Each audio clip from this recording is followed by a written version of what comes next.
Well, let's get to our first discussion today. Nigeria may struggle to secure foreign loans to implement its 2023 national budget, following Moody's downgrade of the country's ratings from B2 to B3. The downgrade puts Nigeria at par with Angola and Mongolia due to its decline in finances, hence could be struggling to fund the ambitious 20.5 trillion naira 2023 budget, and solely rely on about 10 trillion naira borrowing to finance it. Similarly, commercial banks and corporates whose ratings are tied to the sovereign ratings of the country are beginning to face possible downgrades. According to the International Ratings Agency, this development could equally impact negatively on deposit money banks, as the ratings agency has also penned down commercial banks and corporates in the country whose ratings are tied to Nigerian sovereign ratings for possible downgrades. Well, let's discuss these ratings and, of course, possible implications for Nigerian banks and the entire economy. I'm being joined via Zoom by the Deputy President of the Lagos Chamber of Commerce and Industry, Mr. GABRIEL IDAHOSA. Good afternoon, sir, and thank you so much for joining us on the program. Good afternoon. Thank you. Yes, I am worried. I don't know if you are worried with Moody's move, downgrading banks. Of course, our figures from the ratings, I beg your pardon, from B2 to B3, considering our rate of borrowings, our external stance, and all that we face as a country at this time. First, what is your reaction to this development from Moody's? Well, I think it's just a reflection of events in the economy, and worried about the rates we currently pay now going up. We can't be worried that rates will go up. That perhaps is a concern for our cost of borrowing. But certainly at this time, not worried about our capacity to borrow additional, whether corporate or nationally, to borrow additionally. We might have to pay higher rates, interest rates, from the international markets.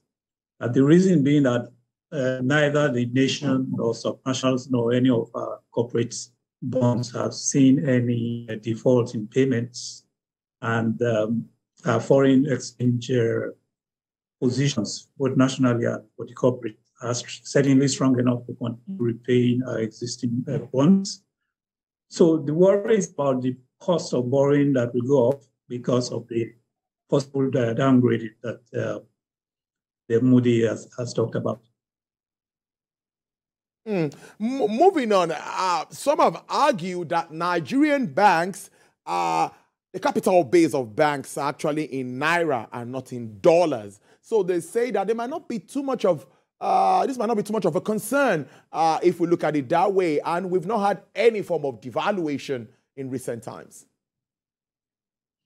Well, certainly the Nigerian banking system is in good shape. There's no suggestion that any of our banks is in any significant difficulty. As you said, we operate in Naira economy. So sometimes when you look at the Naira dollar rate and you use that to create a scenario, it does not reflect the reality of the economy. To the extent that we have importers and corporates and the national and subnational have some foreign currency borrowing which they have to service, then the international community can be looking at our capacity to do that. And we certainly do have the capacity at this time to continue to meet all our external obligations. Within the country, within the Naira economy, as you have referenced, there is no threat to the capacity of banks to meet their obligations. So yes, it's because we are part of the global economy, it's okay to listen to these ratings, and they're aware that when we need to borrow outside, then we have to pay more. Beyond that need to pay more, there's no concern about the health of the banks or the health of capacity of national or subnationals who are foreign debt to meet them.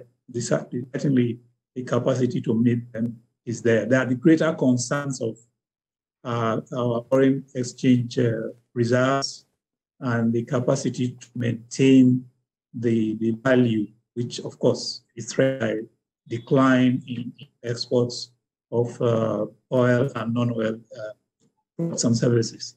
But in terms of the health of the economy, there are no reasons for any concerns. In any case, these ratings will go up and down. Between now and the elections, certainly the ratings will reflect some level of certainty. But once the elections are over and there's a peaceful transition, you're probably going to see some revisions of some of these ratings. Interesting stuff there. But you will agree with me that there is increasing foreign currencies rationing, if I'm allowed to go that route. Banks are yet or cannot at the moment meet up with their FX demand. How is this biting so hard? Yes, of course. We don't have enough foreign currency to meet all our demands. Certainly we don't. That's not likely to change in the near term until there's significant increase in exports generally, in oil exports and in non-oil exports. So that rationing and shortage of foreign currency will remain. But that again has to do with imports and exports. Now, the imports of services are important, but they do not really determine the life of a lot of men. Can you hear me, Mr. DOWNGRADE? Now, let's move on now. And you were talking about the FX thing, and I'm staying with that because we know that at the moment, manufacturers are seriously struggling to get FX, to be able to import raw materials and all of that. And we're moving towards the first festive season as we prepare for Christmas and New Year celebrations. How will this shape figures expected from the manufacturing space, purchasers managers index and all of that? Well, manufacturing capacity now is challenged. In some cases going down because they don't have enough raw materials. That will continue much beyond the festive seasons because festive seasons are unlikely to bring you in much additional foreign currency.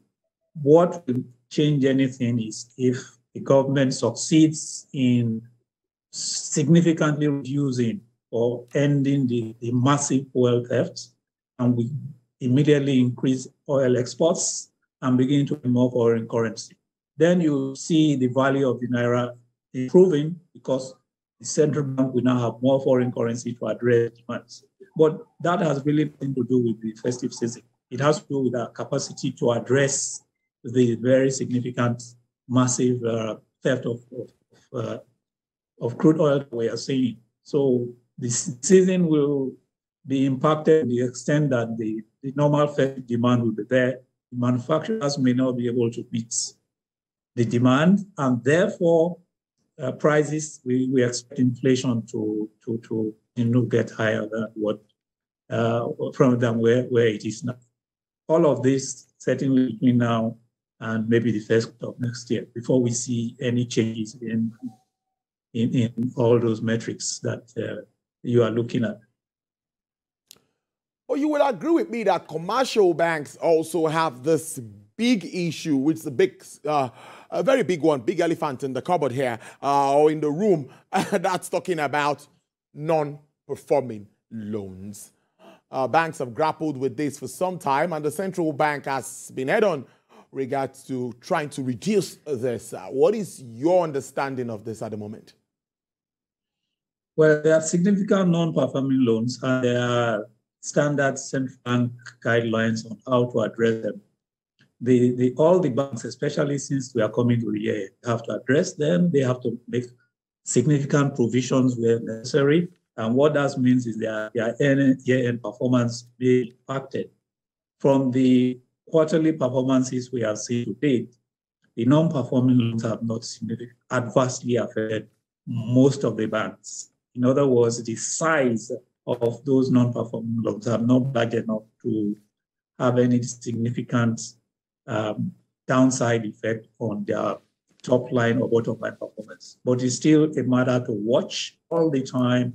The central bank and all the banks are watching non-performing loans and are being made. But we do not have a situation that you can call a crisis situation in the sense that non-performing loans have run out of control. The way the central bank oversees the system now is that most banks will not allow non-performing loans to get to a crisis, quote unquote, situation. So they are there, they are being monitored regularly. One or two banks that have significant non-performing loans have had to take specific actions to do with them. So it's still a figure to be looking at, but we are not, there's nothing to suggest that there's crisis coming from that direction of non-performing loans in the system, general financial system. Well, let's go back to some of the moves by the monetary policy in recent times, of course, trying to stabilize growth. And one of it is the increase we've seen in rates. That's been for months now, 2 to 3 months, there's been this increase in our monetary policy rate. And many say the objective is to rein in inflation. But one way or the other, it seems not to be working. Do we have to wait for some time before we start to feel the impact of this move? Or what do you think is the direct implication of a continuous increase in interest rates? The central bank governor said it the last time, that if inflation continues to hit high, they will continue to raise rates. Yes, it's one of the tools that the central bank have in any economy to move rates to try to stem inflation.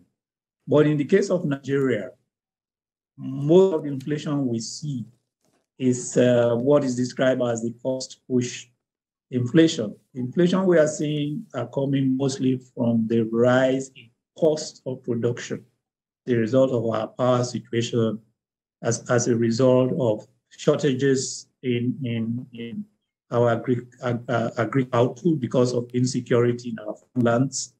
Those costs have risen significantly, and of course are poor infrastructure, which means you've got to use the diesel at whatever price, produce, you've got to come take raw materials through very bad roads in trucks rather than putting them in efficient rail lines.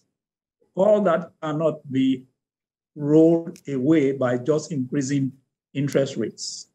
If we had a demand pull inflation, where there was a lot of money in the system, the government did salary reviews and across the board increase of wages, and there was a lot of money in the economy, then the interest rate tool will be useful in the sense of reducing the amount of money in the economy. So that is why you see that instead of increasing the interest rates, inflation has not really started coming down.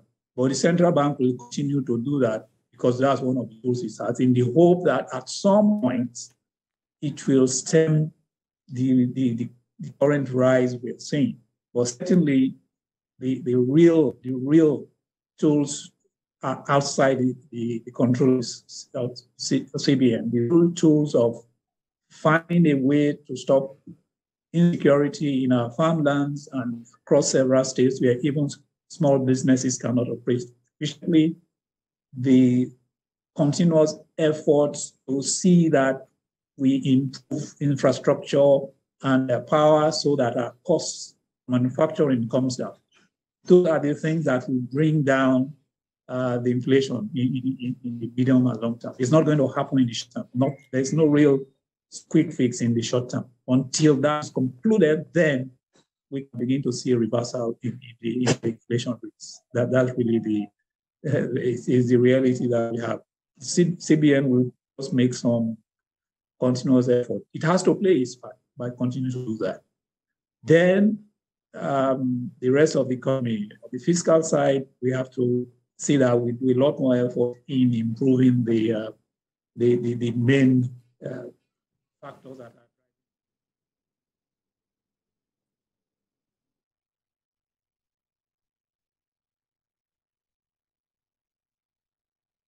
Okay, let's take a break now. Okay, I must thank you so much, Mr. IDAHOSA. If you can hear me, Deputy President, Lagos Chamber of Commerce and Industry, thank you so much for your time on the show. We appreciate this.